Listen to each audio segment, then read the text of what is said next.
नियमितपणे वाहतूक कोंडीत अडकलेल्या घोडबंदर रोडवरील विविध अपघातांमध्ये गेल्या 16 महिन्यात 27 जणांचा मृत्यू झालाय।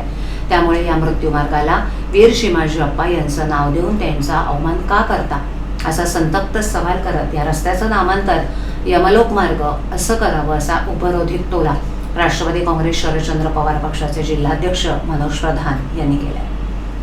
उपमहापौर कृष्णा पाटील यांनी घोडबंदर रोडला वीर शिमाजी अप्पा असं यांचं नाव देण्याची मागणी केली।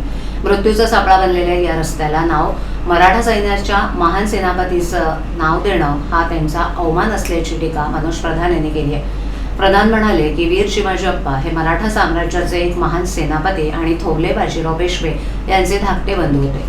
पोर्तुगीजांच्या जुलमी सत्तेतून ठाणे आणि वसईचा किल्ला मुक्त करून त्यांनी मराठा साम्राज्याचा विस्तार करण्यात अत्यंत महत्त्वाची भूमिका बजावली होती।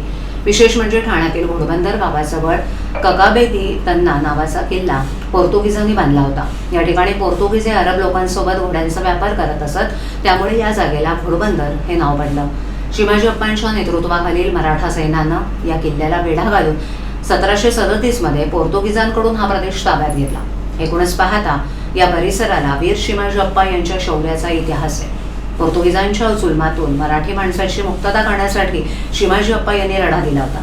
मात्र आता सत्तेवर असलेल्याने पोर्तुगीज आणि ब्रिटिशांप्रमाणेच घोडबंदर वासियांवर विविध माध्यमातून अन्याय करण्यास सुरुवात केली।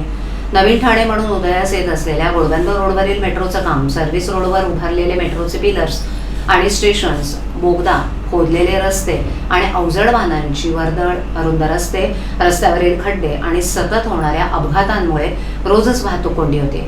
कापूरबावडी, माजिवडा, गायमुख आणि मानपाडा इथे कोंडीची मोठी समस्या आहे। त्यातूनच ठाणेकरांचे हालच हाल होत आहेत। वीर शिमाजी अप्पा हयात असते तर त्यांना आपल्याच जनतेचे हाल पाहवले नसते। त्यांनी पुन्हा एकदा ठाणेकरांचे हाल करणाऱ्यांवर आपली तलवार उभारली असती।